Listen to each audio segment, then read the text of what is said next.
a look at CNN's electoral map. So this is how we've done it. Bear with me here. The blue states, these are safe for the president. No matter what, going to go for him. The red states and the yellow states, that's what's going to determine this election. Of the yellow states that you see there, 12 have banned gay marriage. And most of those were done through a ballot initiative, meaning voters directly approved the ban. In fact, 10 of the 12 were done that way. So let's just say all those states were turned off by the president's support for gay marriage, and they still care about it come November, and they all went red. Well, as you can see, Mitt Romney would win that election. John Avlon is here, senior contributing writer for Newsweek Daily Beast. Michelle Goldberg also with us, and Kevin Madden, advisor to Mitt Romney. Kevin Madden, do you look at that electoral map and think that the gay marriage issue could hand you 10 states?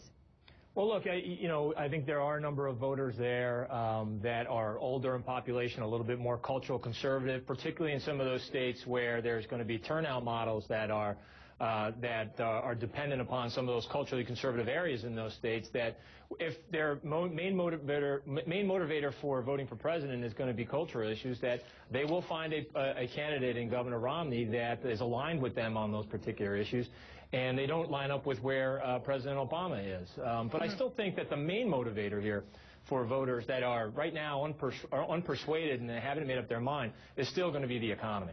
And Michelle, I know you also think that that map will not move on gay marriage. Yeah, I find drive voters. Well, there's two things. I mean, first of all, I don't think that anybody who cares that much about opposition to gay marriage that it would drive their vote was going to vote for Obama anyway. And then the other part of that is that in a way it works in Obama's favor that those states already have their anti-gay marriage initiatives, because one reason why these were so effective for George W. Bush in 2004 is that they drove turnout. They allowed the churches to become on the ballot. Right. They put them on the ballot, and it allowed the churches to become kind of adjuncts of the Republican Party. I remember going to mega churches in Ohio where, you know, they were doing the voter registration. They were doing kind of get out the vote stuff. They don't have that same kind of, I certainly think that this is going to galvanize some social conservatives, but it won't play the same organized that played in 2004. It's interesting, John Avlon, though, when you look at, you know, in some of these states, the margin of victory last time around was very small. I mean, a razor-thin margin could make a difference. Absolutely. In particular, states like North Carolina and Virginia, the president won very narrowly last time. We just saw just earlier this week, North Carolina overwhelmingly by a 20-point margin approving a ban on gay marriage. So it does indicate again how this particular profile encouraged by the president, which is a risky political move, could have real consequences. And Kevin just acknowledged that there are turnout models that this could end up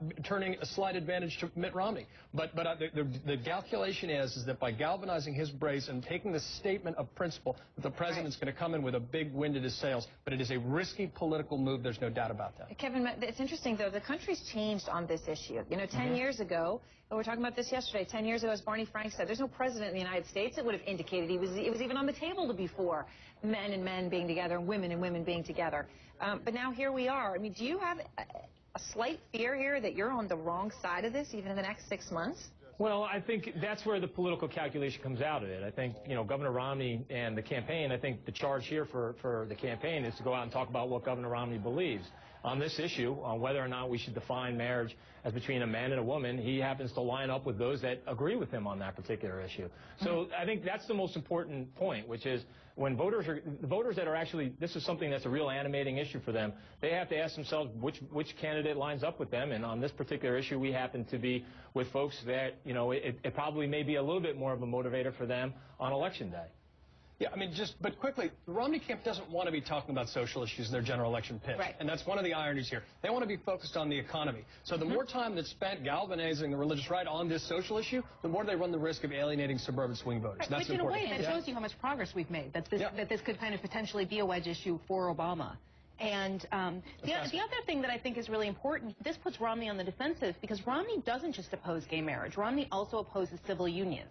You know, he says he opposes civil unions if different than John Huntsman, who got the log cabin Republicans. Or it's different than George W. Bush. He says he opposes civil unions if they provide all the same rights as marriage. I mean, to me, the question that needs to be asked of Romney again and again and again are which rights does he think gay couples need to be denied? And Kevin, are you going to be able to get specific answers to that in the belief that you are going to have to answer it? I think this is is something that liberals and many on the left always try to frame the argument as what you're against.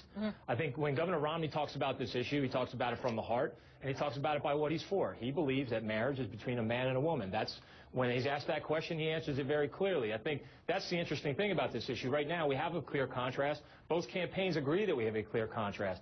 Going back to John's point, this is still going to be a campaign that is framed around the big issue of the economy. I think the voters out there that haven't yet made up their mind whether or not they're going to support Barack Obama or Mitt Romney, the economy and the performance of the economy is going to be the #1 issue. All right, Kevin, I want to get you on the record on something else I'm sure you don't want to talk about. The Washington Post report today. For those of you out there who don't know it, the Washington Post put out a report saying that when Mitt Romney was a senior at prep school, a boarding school, he was the leader of an assault on a gay student, leading a gang of boys to tackle the student. Mitt Romney was the one apparently who cut his hair with scissors as other kids held him down. Today he was asked about it, Kevin, on Fox News Radio, and he said, he said he didn't recall it. And the quote was, back in high school, I did dumb things. If anyone was hurt or offended, obviously, I apologize. You know, Kevin, you know, we didn't have social media back then. We didn't have camera phones and things like that. So it's going to be impossible to tell if it happened. But it is an ugly story. Well, look, I've known Governor Romney now for a very long time. I know that he is a very kind and considerate man. And I think, particularly as a parent, he's made sure that he teaches those same exact values to his children and his grandchildren. I think his point today, which was that this is something he doesn't recall, and that while he may have been a prankster in high school, that in no way did he ever try to do anything in a mean-spirited way. I think that was a very heartfelt point that he made, and he did apologize for anybody that would have been offended. And I think that's what people take away from this. This is a long time ago. 50 years is a long time. And I think that this is not going to define him. What defines him is how he acts today. John, do you think this will have any sort of staying power? These are the kinds of stories that come and go. Look, I mean, I think this contributes to narratives. But look, we've all done dumb things in high school, but not all of us held kids down and cut their hair off. So, I mean, this is a specific allegation, and it's ugly. But granted, we've all done things dumb and growing up, and people should be defined on their vision of the future and their content and their present, not the sins of their past always. All right. Well, thanks very much to all three of you. Appreciate it. All right. Well, you just heard Prince Charles delivering